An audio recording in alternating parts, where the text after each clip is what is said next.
Everyone was always patient with us and explained the medical jargon in a way we could understand. Even the day of Ellery's discharge, the NICU staff was working overtime to get the necessary items for us to be safely on our way. Ellery became an official NICU graduate on October 27, 2008, but that was not the end of her children's hospital stay. I raced Ellery to the hospital the very next night as her oxygen saturation dropped to the mid-80s. We were admitted overnight to the pediatric floor as Ellery needed a little whiff of oxygen. I begged for the NICU to take her back, but they would not. I wish she would have been allowed back, as she was only gone about 24 hours, and I longed for the people we knew, the people who knew us, and the people who knew our baby. We were homebound the next morning with oxygen tanks in tow. Twice over the next week, we battled the waiting room of the ER as Ellery continued to suffer from respiratory distress, fighting to keep her lungs open against the powerful fluid. She was finally admitted to the PICU on November 6th and found the fluid had reaccumulated. The haziness in the x-ray was all too familiar of her NICU days, and watching her struggle to breathe was heartbreaking. While we did encounter a few communication mishaps during this stay, the outcome was wonderful, and after a week we brought our baby back home. However, Ellery's homecoming was short-lived as she was readmitted a week later. Once again, fluid had seeped into her chest, leaving her in discomfort and respiratory distress. The x-ray showed it again, but we did not need to see the x-ray to know Ellery was in distress, watching her retractions with every breath. Our second PICU stay was similar to our first. We were put in the same bed with only the privacy of a curtain. I worried about everyone who walked by and prayed my baby would not get a cold, a flu, or RSV. I constantly asked the nurses to search the database if anyone was admitted for RSV, knowing that infection could kill my baby if she contracted it in her critical state.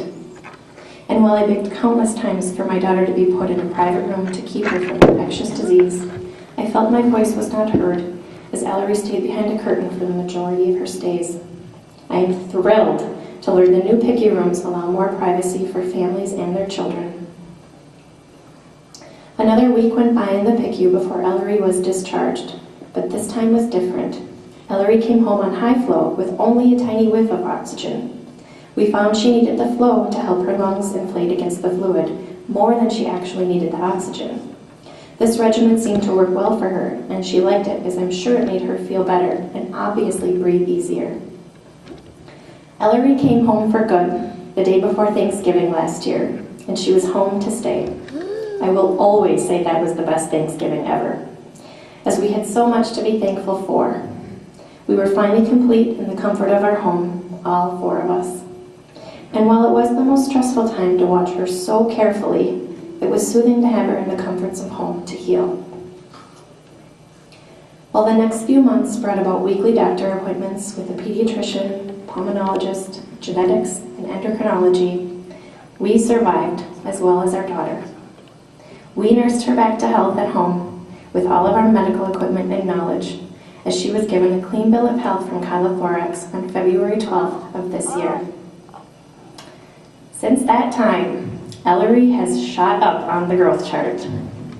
And today, you would never know she was a critically ill, premature baby. She has a few battle wounds to show for her rough start, but she is a beautiful, smiley, talkative, happy 13-and-a-half-month-old little girl who loves clothes, coloring, and adores watching her big brother.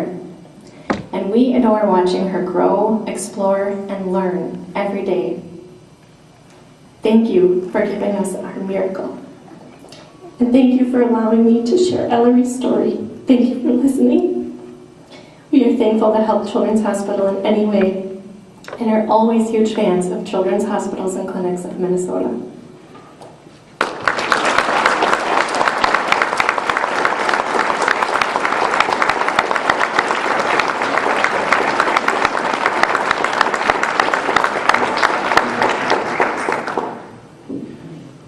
I just want to say a couple of words on behalf of all of you, to Heidi and to Greg and to Ellery and Wyatt, the whole family who've come here this morning.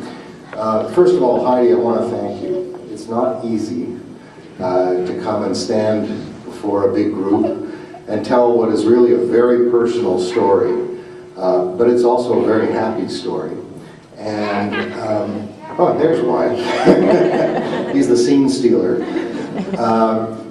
What's really important for all of us is that every single person in this room works in a different part of children's. Some of them directly with patients, some not with patients. But it's hearing a story like yours that makes all of us feel good about the work that we do. And it really closes the loop for a lot of us, for all of us, to see these kinds of stories and to understand the impact that the work that everybody here, and this is just a tiny portion of the people at Children's, but the work that everybody at Children's does. We feel very privileged to have been a part of your life.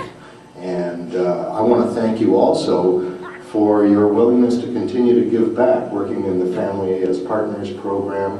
What you do, of course, is to help other families and bring the benefit of your own experience and knowledge to help them through troubled times. So thank you for that. Thanks to your entire family. Thanks for coming here this morning, telling a story that does have a very happy ending. And I gather we're just approaching the anniversary of Ellery's homecoming, for good, as you say. It was last Thanksgiving. So we wish you a very happy Thanksgiving as you celebrate that anniversary. Thanks again for coming.